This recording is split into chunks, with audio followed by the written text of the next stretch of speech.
کئی چیزوں پہ استغفار ہوتا ہے، کئی چیزوں پہ، اور استغفار کا نفع ملتا ہے۔ کیا نفع ملتا ہے؟ وہ سورہ نوح کی آیت نمبر 10، 11 اور 12 میں اللہ نے بیان فرمایا کہ استغفار صرف گناہ سے معافی چاہنے کا نام نہیں، بلکہ استغفار کا تمہیں فائدہ ملے گا۔ کیا؟ رب فرماتے ہیں فَقُلْ تُسْتَغْفِرُوا رَبَّكُمْ۔ جب حضرت نوح کی قوم قحط کا شکار ہو گئی، آزمائشیں آ گئیں، تو آ کے حضرت نوح سے کہنے لگے اب ہم کیا کریں؟ تو کیا کہا حضرت نوح نے؟ فرمایا فَقُلْ تُسْتَغْفِرُوا رَبَّكُمْ۔ آپ نے فرمایا اپنے رب سے استغفار کرو، اپنے رب سے۔ انہوں نے قحط کی بات کی، انہوں نے کہا کہ کھیتیاں اجڑ گئی ہیں، بارش نہیں ہو رہی، قحط کی بات کی۔ آپ نے کیا کہا؟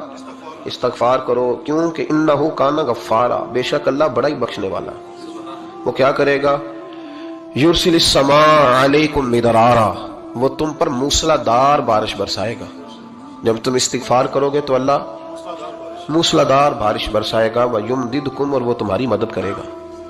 استغفار کرنے والے کی اللہ کیسے مدد کرے گا؟ بِأَمْوَالٍ وَبَنِينَ، تمہیں مال بھی عطا کرے گا اور بیٹے بھی عطا کرے گا، بارش بھی دے گا استغفار کرنے والے کو، اور مال اور اولاد سے اس کی مدد بھی کرے گا۔ وَيَجْعَلْ لَكُمْ جَنَّةٍ وَيَجْعَلْ لَكُمْ أَنْهَارًا، اللہ تمہیں جنت بھی عطا کرے گا اور تمہیں نہریں بھی عطا فرمائے گا، تمہارے لیے جنت بھی بنائے گا، انہار بھی بنائے گا۔ توبہ کا، استغفار کا تمہیں یہ فائدہ ملے گا۔